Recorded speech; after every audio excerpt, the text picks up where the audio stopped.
Welcome to This Explainer. Today, we're taking a simple, everyday family dinner table debate and turning it into a massive global history lesson. Have you ever just looked down at your plate and wondered, exactly how those specific ingredients actually got there? Well, prepare to have your mind blown, because the vegetables you think are as local as it gets, they might actually be the ultimate globetrotters. Let's get into it. Okay, let's dive into this story. Meet Mani. He's a young boy from a village near Jinji, and look, like a lot of kids, he's got his specific culinary preferences. He absolutely loves potatoes and lady's finger. But one evening, when his mother serves up this delicious potato curry, Mani abruptly refuses his dinner. He just crosses his arms and declares, "I don't want to eat potatoes today because they're foreign vegetables." Now, Mani's really just trying to be a good student here. His teacher told the class to eat locally grown food, so he assumes potatoes are completely off limits because they originally belong to another country.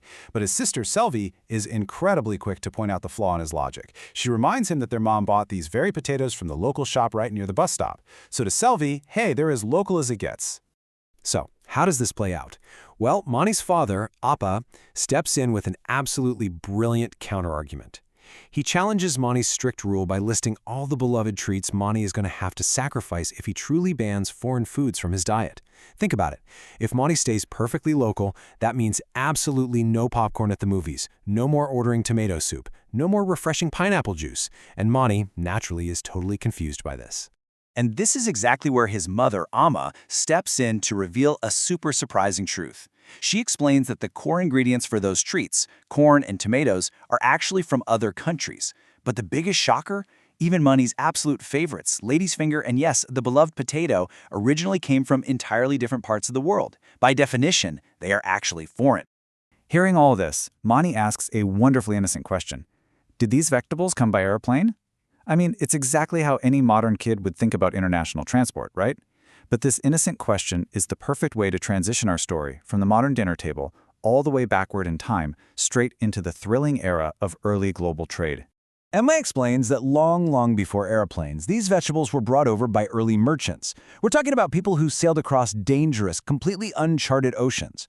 And the crazy thing is, they weren't in search of potatoes. No, they were seeking the ultimate prize of the ancient world, spices. Specifically, black pepper. Section 1. The Quest for Spices.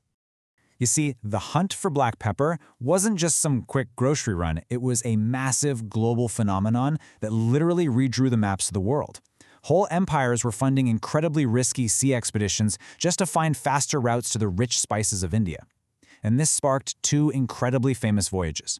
First up, Vasco da Gama. He was a Portuguese explorer who successfully sailed all the way to Kerala to trade for pepper. And it was actually the Portuguese, following in his footsteps, who eventually brought the potato to India. Then on the flip side, we have Christopher Columbus. He also set sail looking for India and its pepper, but ended up accidentally discovering South America. And over in South America, he found something entirely new, the chili. Section 2. The Story of the Chili. Now, let's zoom back into the family's dining room for just a second. Right as they're discussing these epic voyages, Selvi pulls a long, bright green chili right out of her curry. Amma points to it and calls it their foreign visitor, because that bright green chili sitting in Selvi's bowl, it has an incredible origin story. Step 1. Columbus sets sail looking for India's black pepper. Step 2. He gets totally lost, finds South America instead, and discovers the chili, noting that it's actually just as spicy as pepper. Step 3. He packs these new chilies up and takes them back to his home country. And finally, Step 4.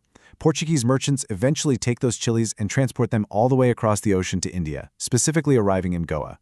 So, the absolutely crucial point here is this. Before the arrival of these chilies from South America, people in India relied almost entirely on black pepper to add spice to their cooking.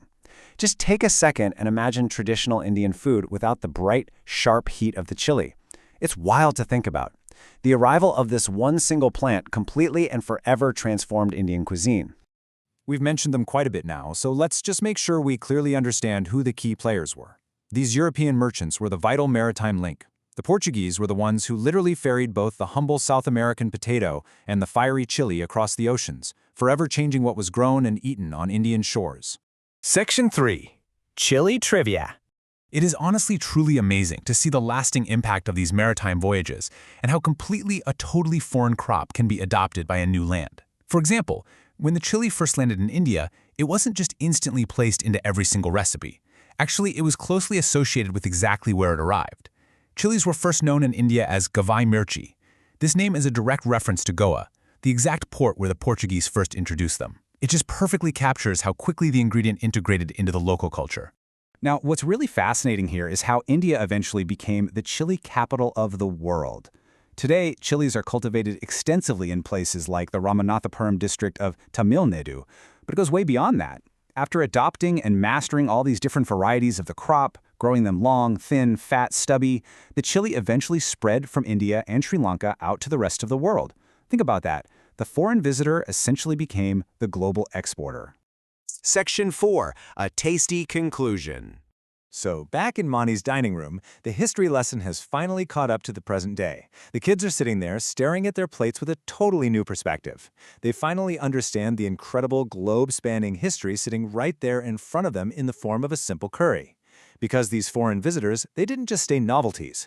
They evolved to become incredibly popular, completely delicious, and absolute staples of everyday Indian cuisine woven seamlessly into the daily lives of millions.